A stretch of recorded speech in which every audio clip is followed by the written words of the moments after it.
Mulțumim. Domnul Arthuis, 2 minute.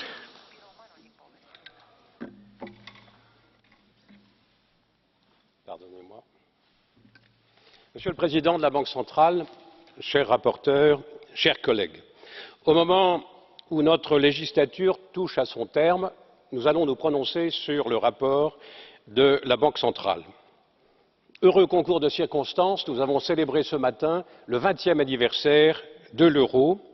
Et c'est un moment d'émotion, Monsieur le Président Draghi, puisque c'est votre dernière présentation devant le Parlement européen. Les messages de ce rapport sont nombreux. Je crois pouvoir dire que la Banque centrale européenne a rempli plus que correctement sa mission, notamment pendant la deuxième décennie. Naturellement, la Banque centrale européenne ne peut pas tout faire et les États membres sont appelés eux-mêmes à être vigilants sur la dépense publique, sur leur maîtrise, sur leur bonne orientation au service des citoyens et de la compétitivité de l'économie. La Banque centrale européenne restera vigilante d'entre très nombreux problèmes, le niveau des prix dans le marché immobilier, les prêts consentis par les banques, consentis intelligemment, avec une priorité donnée aux investissements d'avenir.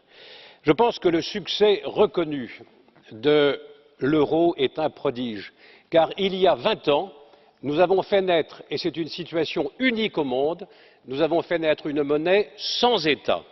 C'est dire combien il est urgent de donner au plus vite à la zone euro le gouvernement économique, financier, budgétaire et social nécessaire pour combler une indemnité, une infirmité d'origine.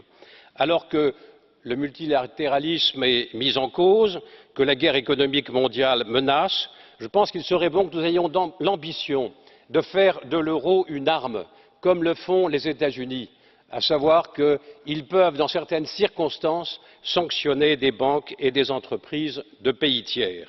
Mes chers collègues, en ces temps de crise, l'euro et la Banque centrale européenne contribuent hautement à la résilience de l'Union européenne. Euro et Banque centrale européenne sont les emblèmes de notre confiance en l'avenir de l'Europe, mais attention, la Banque centrale européenne ne doit pas être la béquille des insuffisances de la gouvernance politique. Merci de votre attention. Mulțumim, domnul Urtasun, 1 minut. Gracias, presidente. El Banco Central Europeo, con sus medidas no convencionales, ha mantenido a flote la economía de una zona euro diseñada de forma muy poco racional. Hay algunas cosas sobre esas medidas que hay que ver, elementos de democratización, también, como el presidente